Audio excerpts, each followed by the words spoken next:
Quero cumprimentar vocês todos com a paz de Jesus, que a paz de Cristo esteja no coração de vocês, que você se sinta muito bem aqui no nosso auditório. E você também que está acompanhando o nosso programa, a mesma paz, esse mesmo sentimento gostoso alcance seu coração nesse momento.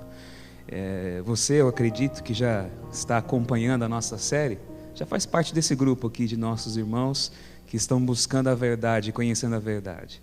Se você por acaso está hoje pela primeira vez assistindo algum programa, esse programa da série A Verdade, eu acredito que você vai encontrar alguma coisa diferente. Talvez o programa de hoje levante algumas dúvidas, mas eu tenho certeza que ele vai colocar questionamentos saudáveis em você, para fazer com que você seja estimulado, para fazer com que você se sinta perturbado, se sinta emulado pelo Espírito Santo para buscar a verdade verdadeira a respeito de muitas coisas. Porque tem muita verdade que não é verdade verdadeira que a gente encontra aí fora. E nós estamos aqui com o nosso coração voltado para entendermos e compreendermos a verdade verdadeira da Palavra de Deus, principalmente para os nossos dias, a verdade para o nosso tempo. Eu quero, como sempre eu faço, pedir que o Senhor nos ilumine, que Ele abençoe o nosso pensamento, o nosso coração, e que Ele esteja aqui agora com todos, aqui com os meus queridos amigos, os meus irmãos aqui no auditório, e com você também que está acompanhando aí o nosso estudo. Vamos todos fechar os nossos olhos, vamos nos unir a Deus em oração. Pai bondoso, nós te louvamos, nós agradecemos ao Senhor por mais um dia que o Senhor nos deu, e por mais um dia que o Senhor nos deu a oportunidade de nos reunirmos aqui em nome de Jesus, de estarmos unidos através dos meios tecnológicos que hoje o Senhor disponibilizou, junto com uma quantidade inumerável de pessoas que está agora nesse momento com o coração voltado para aprender e ouvir a Tua palavra, a Tua verdade. Nós queremos que o Senhor nos ensine, nós queremos que o Senhor fale. Eu não estou aqui para dizer nada de mim, eu não sou ninguém para saber da verdade, eu sou simplesmente um homem em busca da verdade. Mas eu quero que o Senhor use a minha boca para comunicar o Evangelho de Jesus Cristo nesse momento. E eu sei que muita gente hoje está sedenta do Evangelho que hoje eu vim aqui anunciar. Então que os corações sedentos, que os ouvidos que estão buscando e com os olhos que estão ardentemente necessitados de enxergar o caminho da verdade, a essas pessoas eu me dirijo nesse momento e peço que o Senhor esteja com elas, fazendo com que elas encontrem aquilo que elas estão buscando nesse instante. Abençoe a todos nós agora aqui, Senhor. É o que te pedimos, em nome de Jesus. Amém, amém, amém. Irmãos, nosso assunto hoje tem um título que não é muito agradável para muita gente. A verdade sobre o juízo final. Ninguém gosta muito de ouvir falar sobre o juízo final, porque quando fala de juízo final, a gente pensa na nossa vida. Nós fazemos aquela análise, aquela reflexão, e uma reflexão não muito positiva a respeito de quem nós somos. Todos nós temos manchas, todos nós temos sombras na nossa alma. Como dizia um filósofo muito famoso, chamado Søren Kierkegaard, ele dizia que a vida é um baile de máscaras. E nós utilizamos muitas máscaras. De fato, nós muitas vezes nunca mostramos para as pessoas, até as mais próximas de nós, quem de fato nós somos. Nós utilizamos aquilo que na psicanálise Jung chamava de persona, para poder mostrar para os outros uma realidade que nós queremos que as pessoas saibam, ou pelo menos pensem que nós representamos. Mas Deus conhece, Deus sabe de fato aquilo que nós somos. Deus conhece aquilo que a psicanálise chama do nosso self, do nosso eu, da essência do nosso ser. E quando nós falamos do juízo final, nós tememos a exibição, nós tememos essa autópsia, essa exumação desse nosso ser, desse nosso self, desse nosso eu verdadeiro. Porque todos nós sabemos que não há em nós nada que nos dignifique de bênção, que nos dignifique da graça, que nos torne merecedores de nada daquilo que nós somos ou daquilo que recebemos.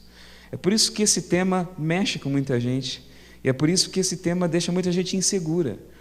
Porque, ao contrário do que diz, por exemplo, a nossa Constituição, aos olhos da espiritualidade humana, todo mundo é condenável até que se prove o contrário. E, de fato, todos nós somos. E a palavra de Deus diz que Deus encerrou a todos debaixo da condenação para que todos pudessem ser salvos pela graça de Jesus. Então, o tema do juízo, humanamente falando, é um tema apavorante, aterrorizante, e eu aconselharia a você a não assistir o programa, mudar de canal, a fazer qualquer outra coisa, se não existisse a graça de Jesus para nos confortar e nos ajudar a entender esse tema, não como algo contra nós, mas como algo a nosso favor. No último programa, eu falei sobre o julgamento, e falei sobre a necessidade de confiar em Deus no julgamento. Eu falei sobre o julgamento em termos positivos, porque Deus faz a justiça e a sentença última sobre a nossa vida provém dos lábios daquele que já julga em nosso favor. Se Deus é por nós, diz a palavra, quem será contra nós? Se aquele que podia te condenar resolveu te defender, quem pode ser contra você? Se aquele que tinha nas mãos o poder para poder dizer a palavra negativa ao teu favor resolveu te justificar pelo sangue do Filho dele, quem pode ser contra esse veredito de bênção, de graça? Então o juízo deve ser encarado como uma oportunidade da justiça divina ser exercida em nosso favor. E essa é a grande mensagem do Evangelho. Essa é a grande mensagem do Evangelho de Daniel. Essa é a grande mensagem do livro. E foi sobre isso que nós falamos no estudo anterior, no nosso programa anterior. E eu vinculei isso à história das religiões.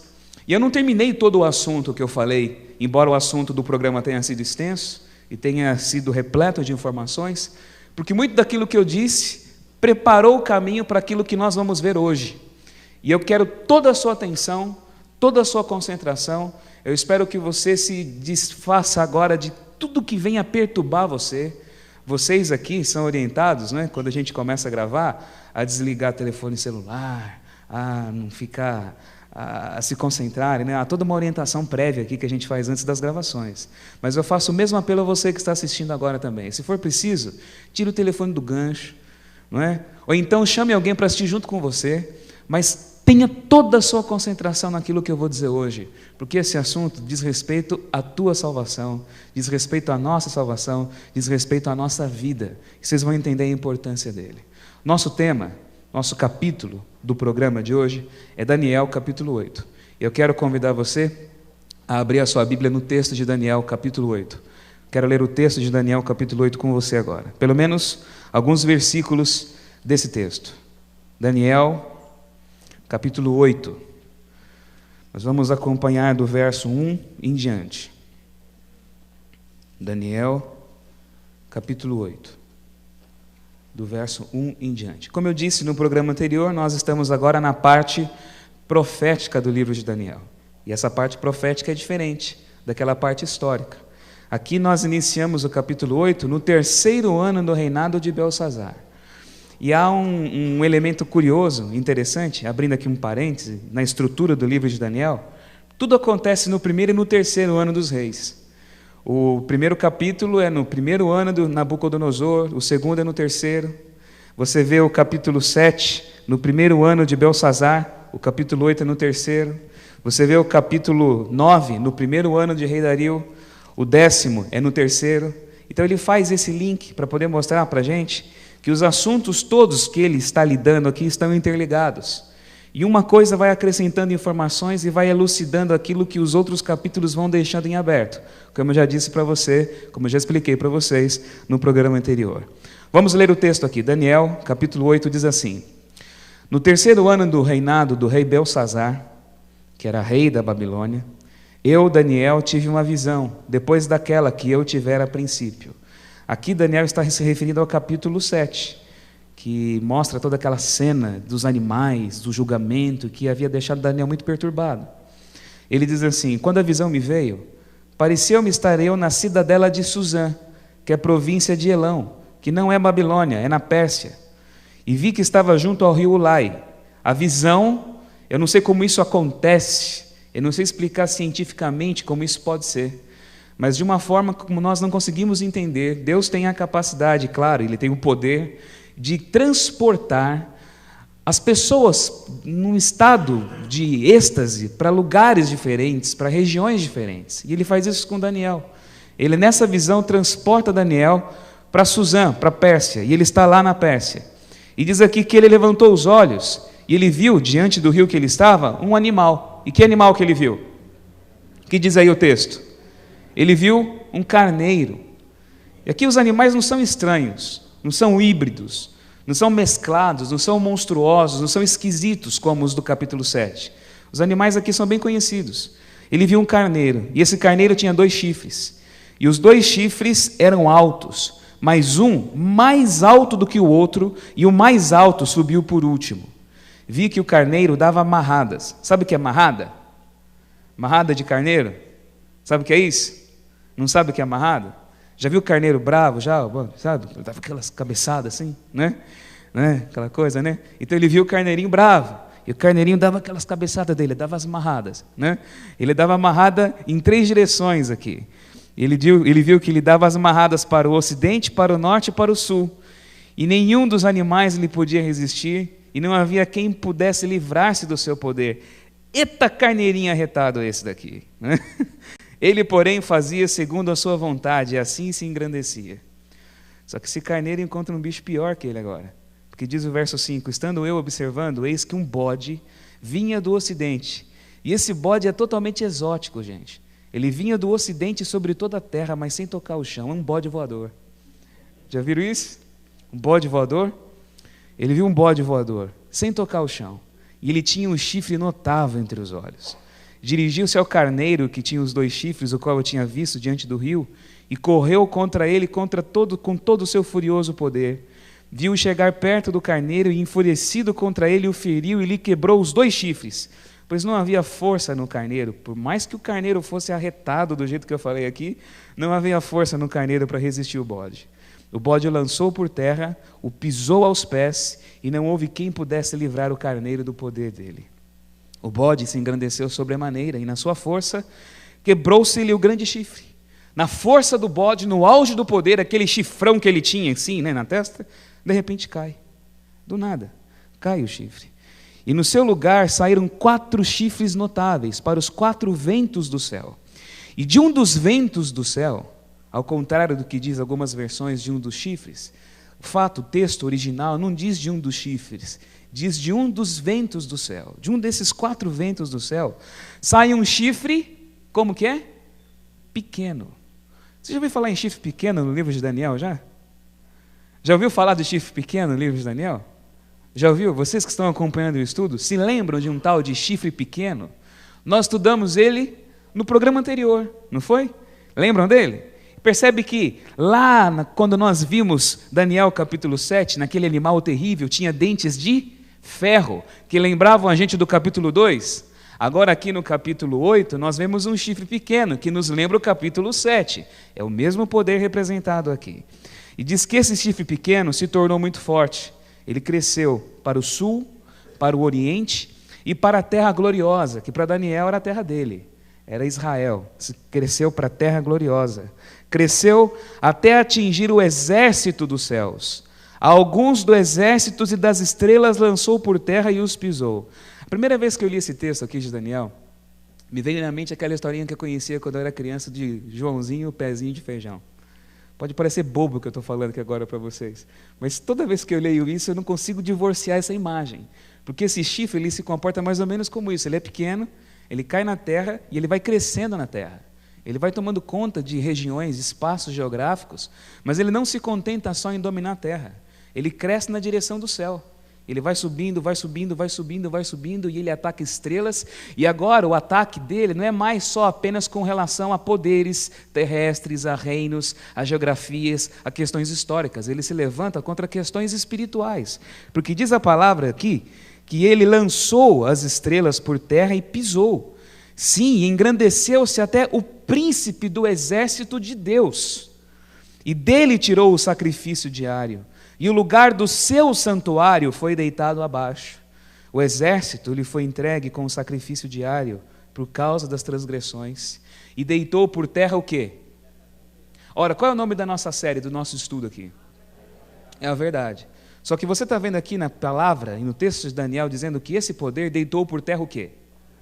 quer dizer que em um determinado momento da história, a verdade foi eclipsada, a verdade foi apagada, a verdade foi, no mínimo, mesclada, misturada, confundida, para que as pessoas não tivessem acesso a ela. Então, o livro de Daniel foi escrito com o propósito de tornar claro para nós o quê? A verdade. E essa verdade que foi derrubada. E diz que a verdade seria derrubada por esse poder, e daria certo o que ele iria fazer? Ele teria sucesso nesse projeto de derrubar a verdade? O que diz aqui? Derrubou, deitou por terra a verdade, e o que fez? Prosperou. Daniel vê a visão e tem a visão até aqui. Aí, de repente, as coisas mudam. Depois ouviu um santo que falava, e ele vê 2 anjos conversando, 2 anjos batendo um papo, que são os santos, como eu disse para vocês aqui. 2 anjos, 2 santos que falavam, e disse outro santo àquele que falava: até quando durará a visão do sacrifício diário e da transgressão assoladora, visão na qual é entregue o santuário e o exército, a fim de serem pisados? Exército é uma expressão utilizada aqui para se referir ao povo de Deus. O Senhor é o Senhor dos exércitos nas Escrituras. Ele é mencionado como sendo o grande guerreiro, o grande líder do seu povo. Então, quando fala do exército pisado, se refere a quem? Se refere ao povo de Deus sendo pisado. Quando fala do príncipe do exército, se refere a quem?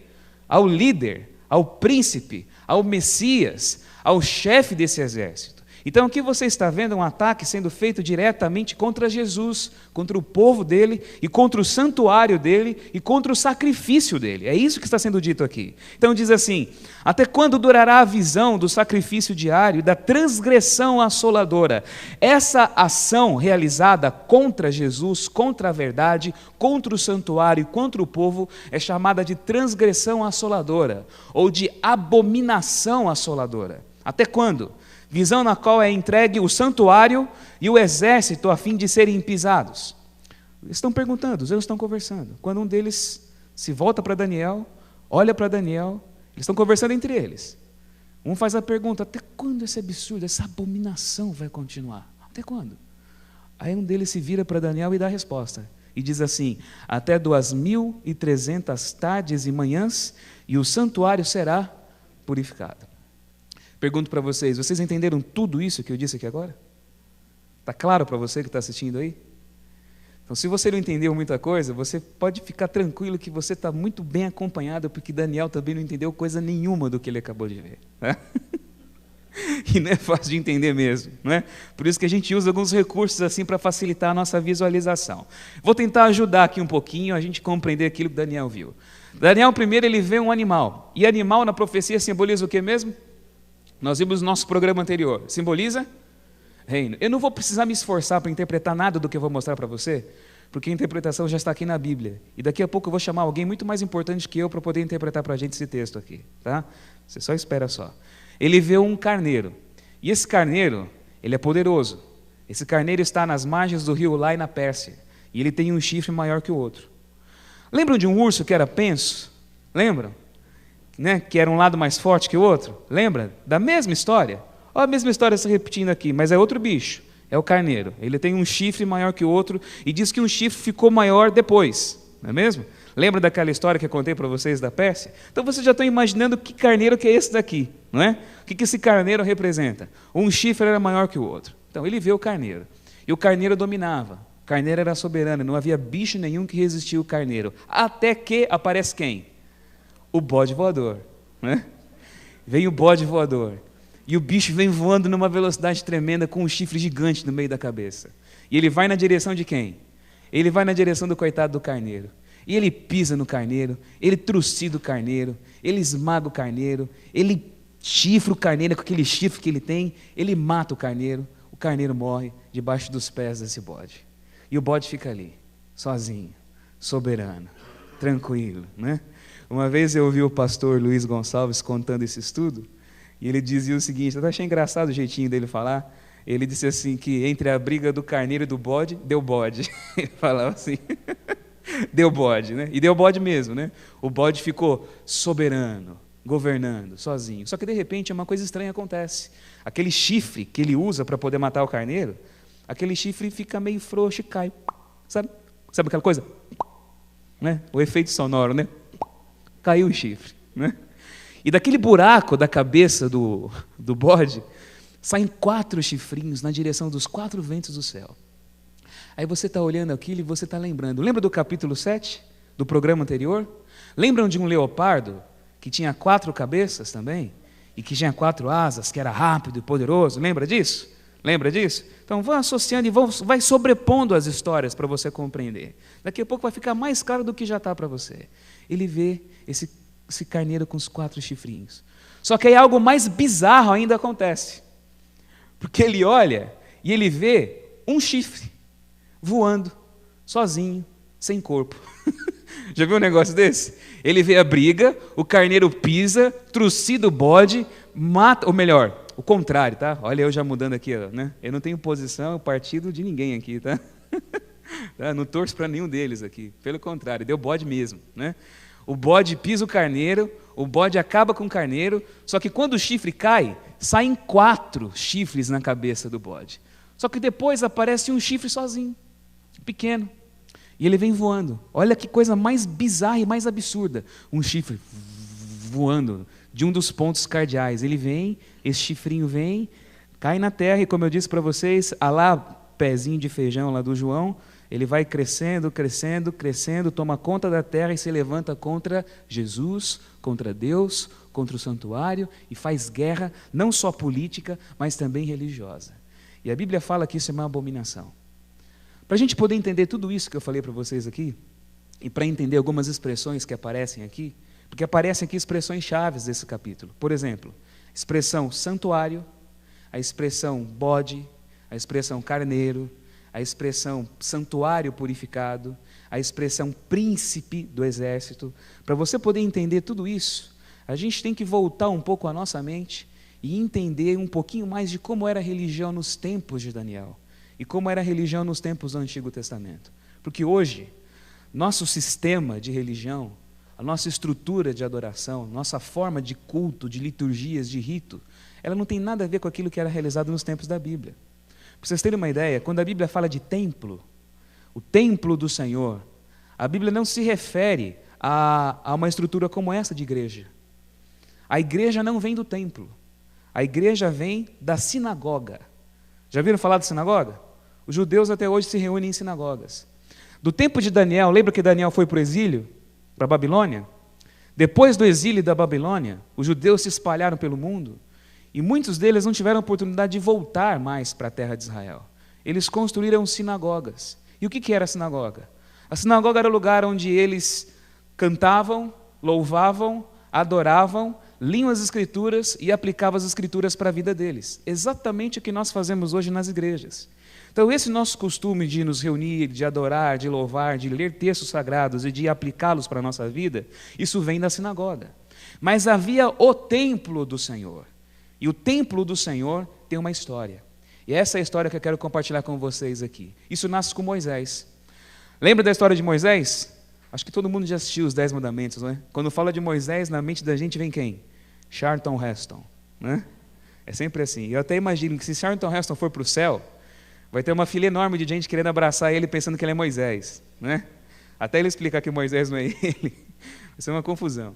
Mas todo mundo que assistiu a história se lembra que Moisés, ou mesmo quem não assistiu o filme e conhece a história de Moisés, sabe que Moisés fica no monte, e no Monte Sinai ele recebe os 10 mandamentos. Mas ele não recebe só os 10 mandamentos. Ele recebe uma série de prescrições para transformar aquele bando de escravos, que eram os filhos de Israel, numa nação. E dentre essas prescrições que ele recebe essa daqui. Deus diz assim para Moisés, palavra de Deus: e me farão um santuário, um templo, um tabernáculo, para que eu possa habitar no meio deles. Segundo tudo o que eu te mostrar para modelo do tabernáculo e para modelo de todos os seus móveis, assim mesmo fareis. Você vai fazer para mim um templo, Moisés, e eu vou mostrar para você o modelo. E qual é o modelo que Deus mostra para Moisés? Deus mostra para Moisés exatamente um santuário que existe no céu. E isso pode parecer absurdo para você que está aqui vendo, ou para alguns de vocês que estão aqui acompanhando, porque a ideia que nós temos do céu é aquela ideia de tudo gasoso, tudo etéreo, não é? De anjinhos gordinhos, não é mesmo?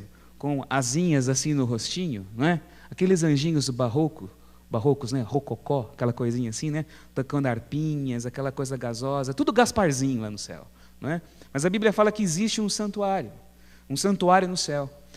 E o texto da Escritura se refere a esse santuário várias vezes. E esse santuário é revelado a Moisés. Moisés ele vê um modelo desse santuário e ele copia o modelo desse santuário aqui.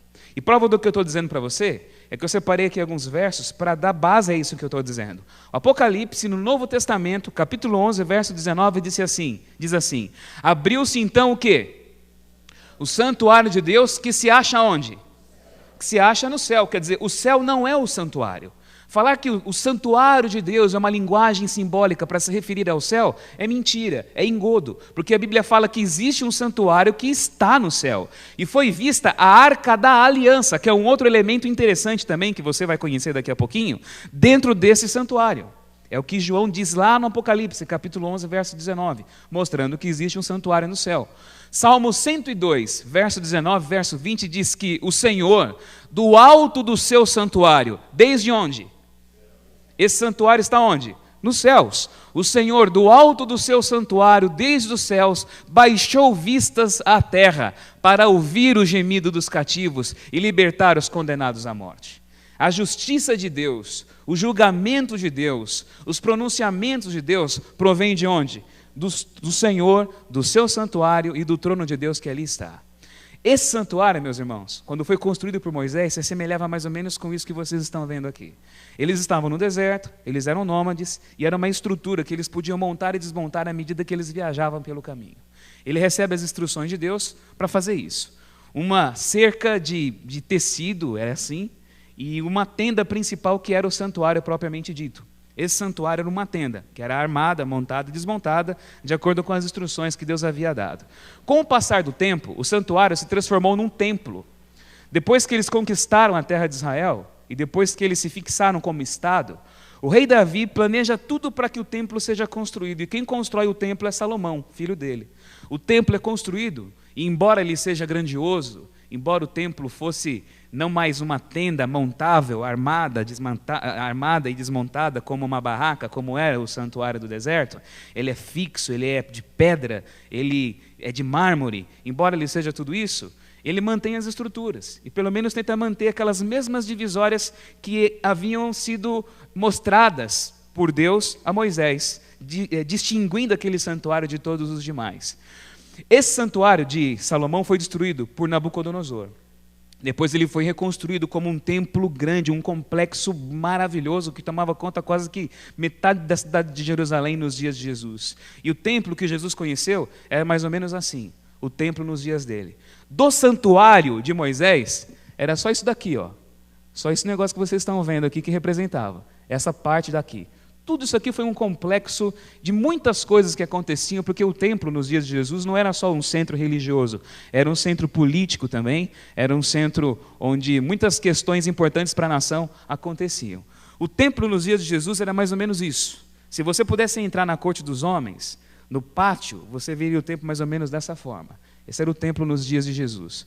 Hoje, o lugar onde ficava o templo, hoje se levanta essa mesquita, que é chamada o Domo da Rocha, Mesquita de Omar, essa cúpula dourada. Aí, de acordo com a história, era onde se levantava o templo. Essa foto foi tirada do Monte das Oliveiras. Então, de frente do Monte das Oliveiras, você vê a esplanada do templo. E ainda hoje, esse pátio aqui, ainda é resultado da obra de nivelamento que Herodes fez. Porque esse templo foi construído no Monte Moriá. O Monte Moriá foi o monte onde Abraão ofereceu o filho dele, Isaque, em sacrifício, um sacrifício que não foi completo pela graça de Deus. Mas é em cima do Monte Moriá que esse templo foi construído. E aqui você tem hoje a visão do que era, não é? Onde ficava, pelo menos, esse templo. Da estrutura que Herodes construiu, sobrou pouca coisa. Mas o muro de trás, ou pelo menos a murada que cercava, a parte de trás, hoje é conhecida pelos judeus como Cótel, ou Muro das Lamentações, onde todo mundo vai lá colocar o seu pedidinho, fazer a sua oração, não é? E aqui você está me vendo num momento desse de devoção, não é mesmo? Eu tive acesso também a algumas escavações, e eu pude entrar dentro ali das escavações ali do templo e perceber algumas fundações que ficam abaixo da rua moderna de Jerusalém, que ficam ali mais próximas da rua do Templo de Jesus. Isso que vocês estão vendo aqui é uma pedra enorme, é uma pedra gigante, ela é maior que a pedra das pirâmides, e era uma das pedras de muro de arrimo, sabe? Ou melhor, perdão, era uma das pedras fundamentais do muro ali do templo do rei Herodes. Então era uma construção grandiosa. Tudo foi destruído no ano 70 pelos romanos, não ficou nada. Mas essa é a história do templo. Como era o santuário? Voltando ao santuário, esquece o templo, tudo que eu contei para vocês foi para vocês verem a evolução do processo do negócio, da religião. Mas voltando aqui ao santuário, como era o santuário? Ele era montado e desmontado. Dentro dele havia 2 salas, 2 compartimentos. Um primeiro lugar chamado Lugar Santo, e depois da cortina, um segundo lugar chamado Santo dos Santos. 2 lugares, 2 compartimentos, assim era o santuário. Nesse primeiro lugar, chamado Lugar Santo, havia um candelabro, chamado em hebraico menorá. Era a luz continuamente que brilhava no santuário. Essa menorá ficava entrando assim, você me vendo agora de costas, ficava do lado esquerdo de quem entrava no santuário. O sacerdote entrava, a menorá ficava do lado esquerdo. Assim. Essa era a posição da menorá. Do outro lado, do lado direito, havia uma mesa com pães. Os pães da exposição ou da proposição, cada pão representando uma tribo de Israel. Ficava do outro lado. Diante da cortina que separava os 2 ambientes do santuário, havia um altar de incenso, onde o sacerdote queimava incenso, onde ele orava fazendo intercessão pelo povo, porque ele era o representante do povo diante de Deus e era o representante de Deus diante do povo. Para trás dessa cortina havia o lugar santo, e para trás dessa cortina ninguém passava.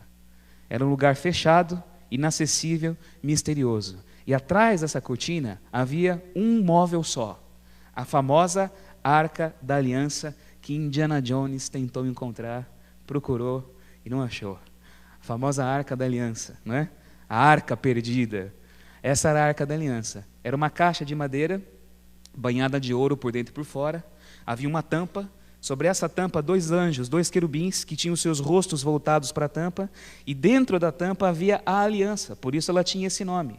E a aliança eram as 2 tábuas de pedra, os 10 mandamentos, colocados dentro da arca. A Arca da Aliança. O lugar mais sagrado do santuário. No lugar mais santo estava ali o receptáculo da lei de Deus, guardado ali no santuário. Ninguém entrava aí.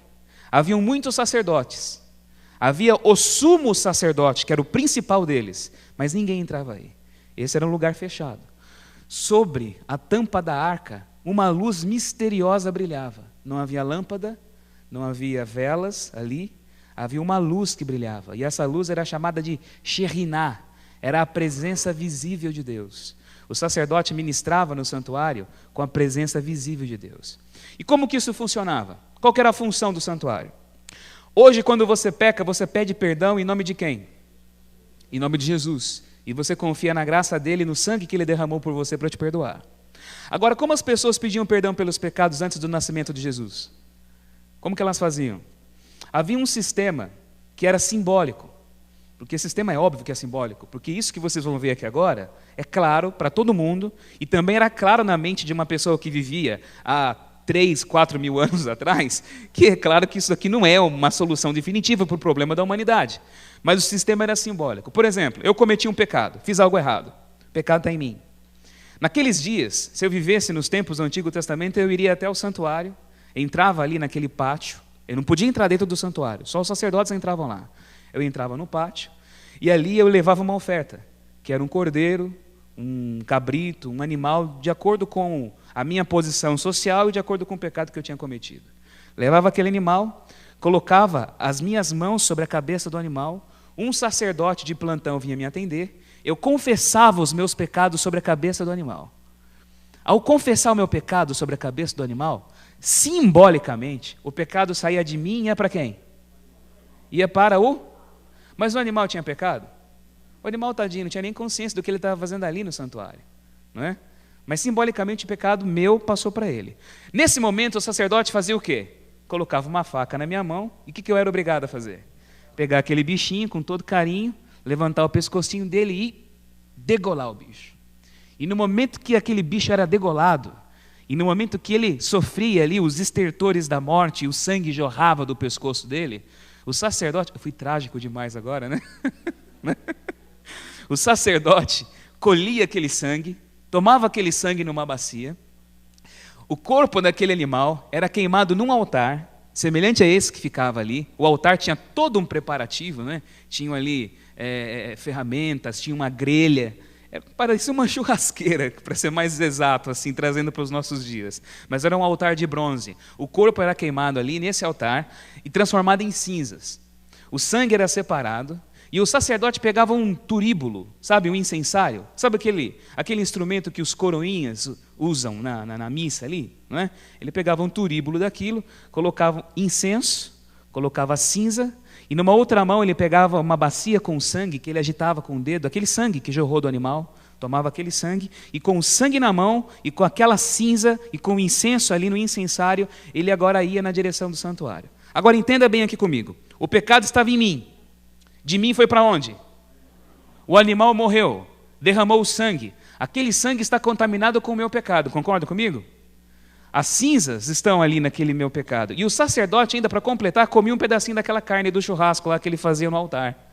Então o pecado agora estava no sangue, estava em quem mais? No sacerdote, e estava representado em tudo aquilo que continha aquele momento ali. Naquele incensário havia o incenso, cinzas do animal, o sangue com o pecado e o pecado no sacerdote. E o sacerdote agora entrava no santuário. E quando ele entrava no santuário, ele carregava o sangue na bacia e ele chegava antes de entrar no santuário, havia uma pia. Ele se lavava as mãos, os pés, ele se purificava e ele entrava dentro do santuário carregando aquele sangue. Ao entrar no santuário com aquele sangue, ele ia diante do altar. Lembra do altar que eu falei para vocês, que ficava de frente da cortina? Aquele altar que eu mostrei? Ele molhava a ponta do dedo, passava nas 4 pontas do altar, porque haviam 4 pontas naquele altar.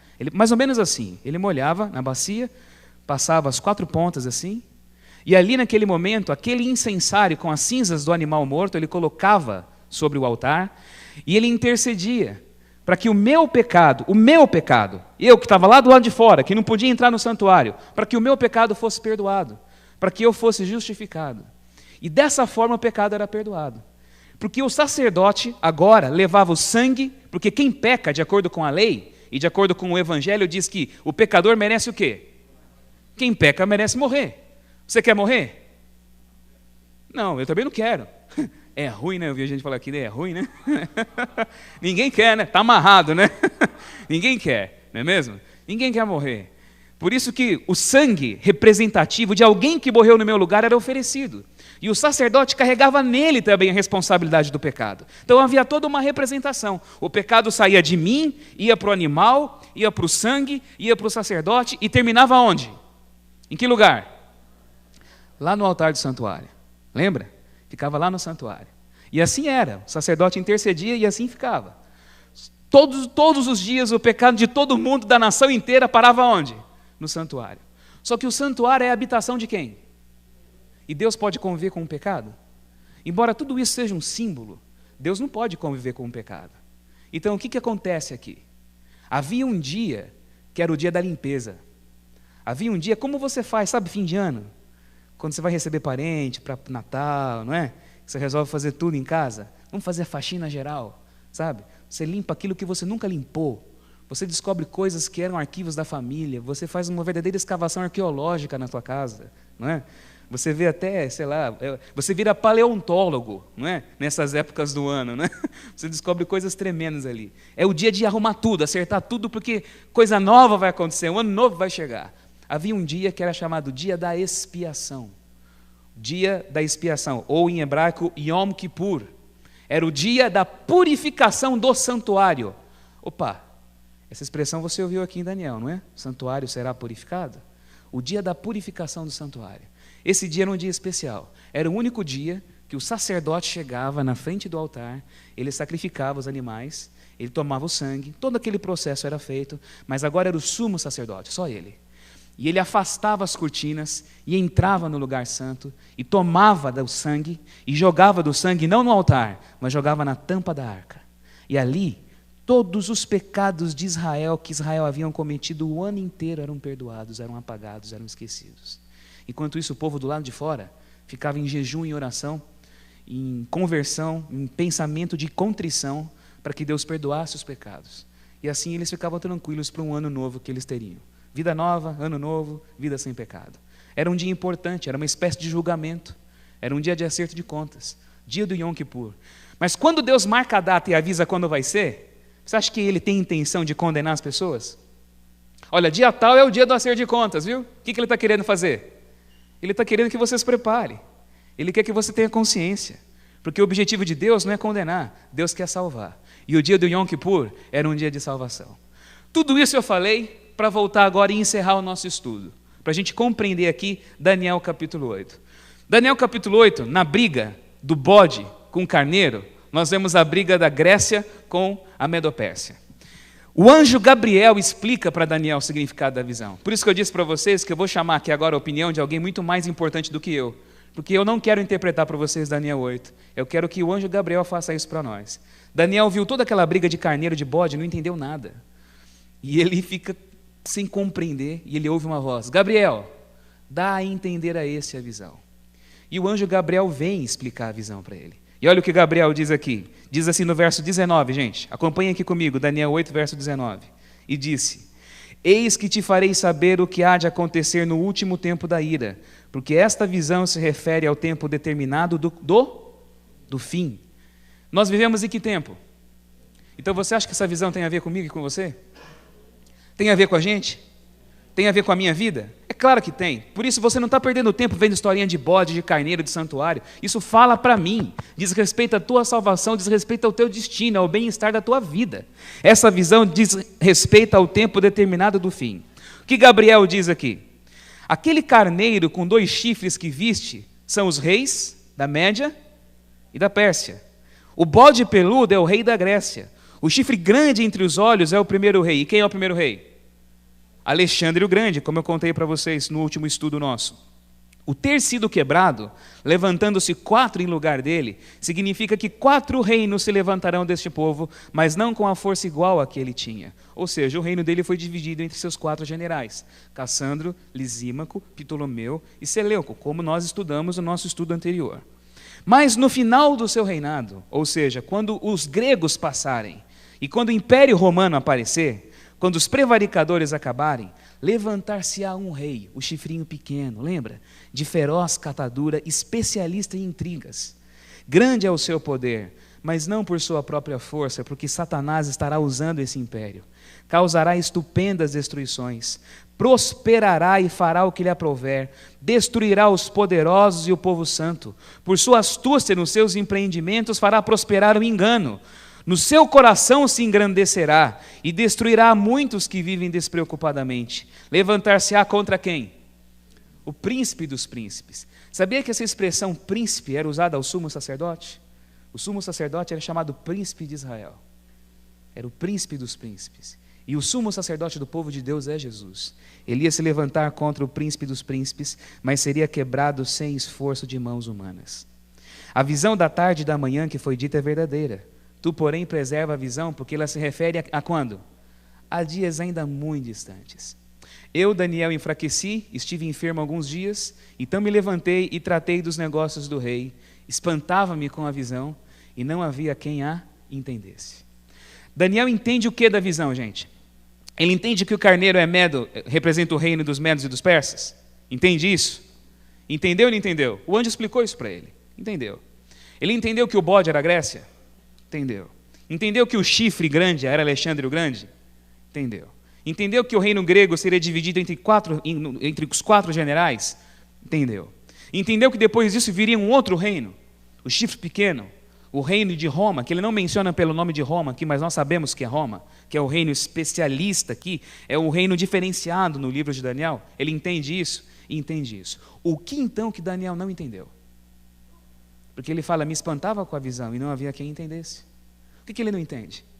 Ele não entende uma coisa, que é aquilo que o anjo fala no final do capítulo. Ele diz assim, a visão da tarde e da manhã que foi dita é verdadeira, mas ela se refere a dias ainda muito distantes, porque essa visão estava associada à purificação do santuário.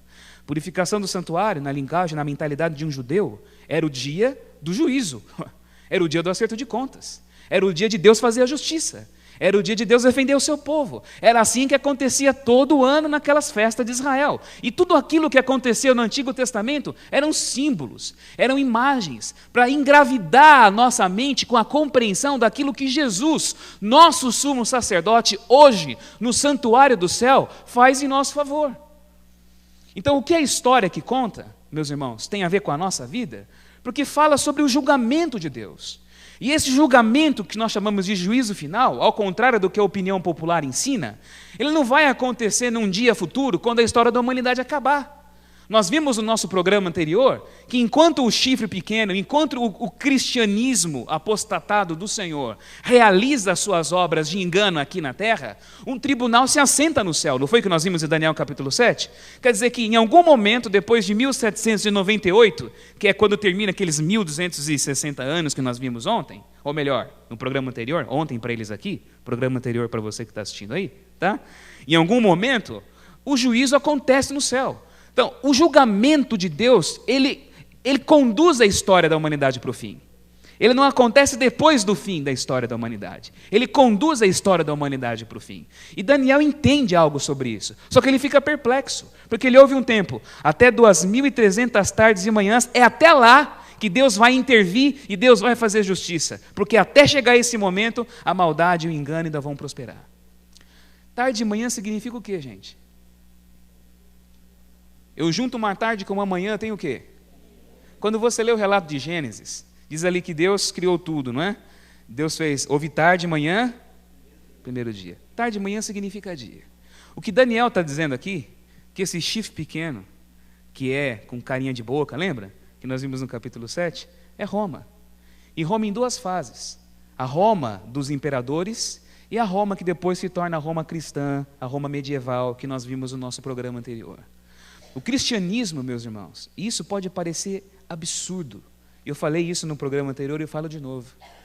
Pode parecer estranho, você pode ficar chocado com o que eu vou dizer para vocês aqui. O cristianismo se tornou o pior inimigo do evangelho. O cristianismo se tornou o pior agente do reino de Deus. O que se levanta contra o reino de Deus. Roma expandiu o seu domínio, toda a região do Mediterrâneo aqui. Toda essa região Roma dominou, inclusive Jerusalém, que foi dominada por Roma. Só que Roma não se limitou somente a isso, porque como nós vimos, Roma também se converte ao cristianismo. E quando Constantino institucionaliza a religião, ele cria uma coisa que não existia. Ele cria um clero, ele cria um sacerdócio, ele cria nessa religião um híbrido, uma mistura. Surgem intercessores, surgem intermediários. O homem aprende agora que tem que barganhar com Deus, ele tem que oferecer ritos para Deus. É por isso que muita gente não gosta hoje de religião, porque religião nos lembra o quê? Religião para mim é igreja, religião para mim é culto, religião para mim é barganha, religião para mim é negócio, religião para mim é dinheiro. Religião é ficar na mão de pessoas que manipulam outras pessoas. Religião é servir o interesse de pastores que não são lá muito comprometidos com aquilo que é correto. Religião é servir o interesse ou estar cegamente nas mãos de pessoas que querem nos explorar. Esse é o conceito de religião, porque foi isso que aconteceu na história. A reforma de Lutero acontece em 1517, mas o que a reforma foi? Não foi nada mais da mesma do que um catolicismo que fez regime. Porque Lutero manteve muita coisa ainda errada que ainda permanecia como resultado daquela obra de mescla de paganismo e cristianismo que Constantino havia feito, que deu origem ao catolicismo romano. Depois de Lutero, você vê movimentos de reavivamento que aparecem na Europa e nos Estados Unidos, mas esses movimentos ainda mantêm dentro de si muitas mentiras e muitos enganos. No Brasil, hoje, nós vimos o surgimento do movimento pentecostal, o movimento neopentecostal, e nós vemos hoje igrejas que fizeram uma fusão absurda, misturaram elementos dos cultos afro-ameríndios, né, que nós temos aqui, colocaram dentro do conceito da religião e usam o nome de Jesus, mas Jesus virou simplesmente uma divindade pagã para muita gente. Então, hoje, muita gente se curva, muita gente adora, muita gente louva um Jesus que não é Jesus. Muita gente pensa que conhece um Jesus que não tem nada a ver com o Jesus do Evangelho, porque o cristianismo desfigurou Jesus a tal ponto que o Jesus que foi oferecido na história não se parece com nada daquilo do Jesus dos Evangelhos que nós hoje temos na palavra. Eu não estou pedindo para você acreditar em mim se você não quer acreditar. Só faça um exercício simples. Pega a tua Bíblia e leia. Leia os Evangelhos. Procura ver Jesus como Ele é. Agora, vê se o Jesus dos Evangelhos se parece com esse Jesus da história do cristianismo. Porque esse Jesus da história do cristianismo é um Jesus Frankenstein. Ele é costurado, ele é mesclado e é feito de acordo com a conveniência de imperadores, de governadores, de reis, de teólogos e da cultura de todas as épocas. Mas o Jesus dos Evangelhos é desconhecido. E é desconhecido de muita gente. E eu sei que no fundo você sabe disso. Porque tem muita gente que ama Jesus, que deseja Jesus, que quer Jesus, mas não quer religião. Porque a religião traumatizou a tal ponto. E esse trauma que a religião causou é chamado em Daniel de abominação desoladora. Intermediários foram colocados entre nós e Deus. Homens foram colocados. Negócios são feitos hoje em nome da religião. Mas não é assim que tem que ser. Não é assim que é. Não é assim que é. Leia os Evangelhos. Conheça Jesus de verdade. Esse é o desafio que eu faço para você. Agora veja se hoje a tua igreja ou a tua religião abraça aqueles que Jesus abraçava. Vê hoje se você, como cristão, se tornou uma pessoa parecida com aquela que Jesus era.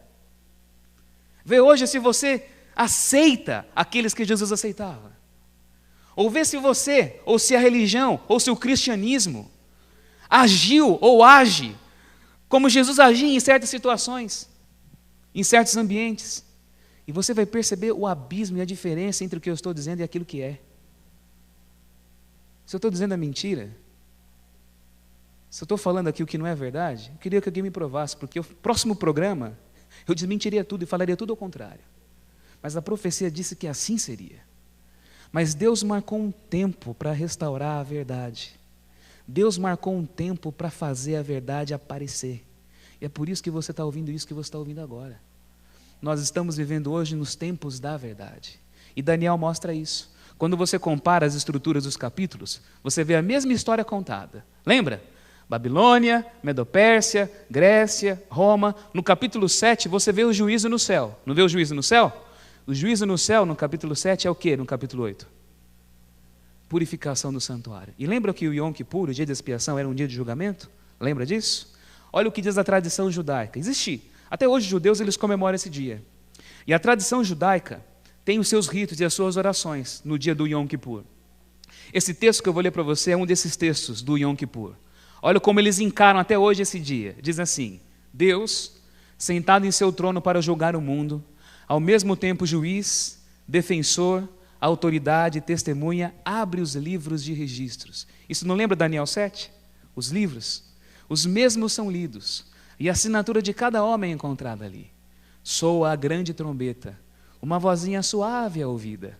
Anjos estremecem e dizem: este é o dia do julgamento, é o dia da expiação, pois os seus próprios ministros não estão puros diante de Deus.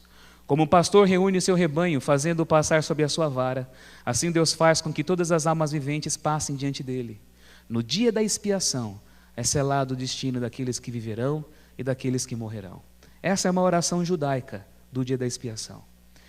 O que acontece no dia da expiação é isso. Purificação do santuário é julgamento. Só que Deus marcou o dia do julgamento para fazer justiça para todos nós. Para livrar você da mentira. Para livrar você do engano. Para fazer com que você compreenda a verdade. O que fica sem entender em Daniel capítulo 8, que nós vamos estudar no próximo programa? O tempo, os 2.300 dias. Quando começam, quando terminam. O lugar, santuário. E o evento, a purificação. Que eu já falei um pouquinho aqui agora, mas vou falar mais no programa anterior. Esse vai ser o tema do nosso próximo programa. Nós vamos tentar compreender um pouquinho disso mais. 2.300 dias. Como a nossa linguagem é simbólica, para já adiantar um pouquinho, 2.300 dias referem-se ao que, na verdade? A 2.300 anos. Lembram disso? Cada dia, princípio do reducionismo simbólico. Lembra que eu falei? Cada dia simboliza um ano, não é assim que eu mostrei para vocês? Então, nós temos aqui 2.300 anos, essa é a maior profecia de tempo da Bíblia. E nós vamos ver amanhã quando ela começa e quando ela acaba.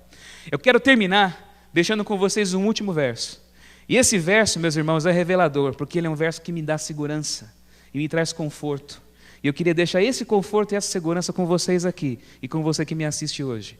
Ora, o essencial das coisas que temos dito, e eu faço minhas essas palavras também, o resumo de tudo isso, é que possuímos tal sumo sacerdote que se assenta à destra do trono da majestade nos céus, como ministro do santuário e do verdadeiro tabernáculo que o Senhor erigiu, não homem. Nós temos um sumo sacerdote hoje, e nós vamos entender as implicações disso no nosso próximo estudo.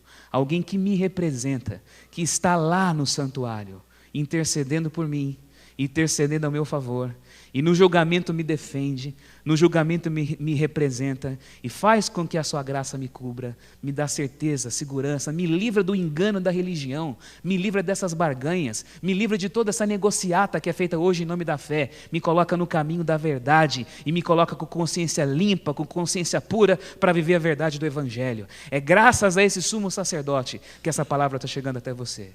Que essa palavra chegue até vocês, porque Ele quer que você viva com essa confissão nos seus lábios. Ele está à destra da majestade nos céus, no santuário feito por Deus, intercedendo por cada um de nós. Tenha isso como fé hoje no seu coração. Em nome de Jesus, amém. Vamos orar, irmãos. Senhor, Pai bondoso, mais uma vez te louvamos pelo conhecimento da Tua palavra. Pedimos que o Senhor nos abençoe. E que o Senhor faça com que esses princípios, que podem parecer polêmicos e revolucionários, e de fato são, porque eles se chocam com tudo aquilo que nós aprendemos, com tudo aquilo que nós ouvimos, e nos desafia a nos voltarmos à Sua palavra para descobrirmos a verdade, a Sua verdade que foi lançada por terra. Nós queremos que o Senhor hoje faça com que o Teu Espírito Santo nos dê coragem para descobrirmos a verdade e vivermos de acordo com ela. Dá-nos a certeza de que agora, nesse momento, Jesus intercede por nós. E que essa certeza se traduz em segurança em nossa vida. Segurança para vivermos em paz. Segurança para vivermos felizes. É o que nós te pedimos no nome do nosso sacerdote Jesus. Amém. Amém.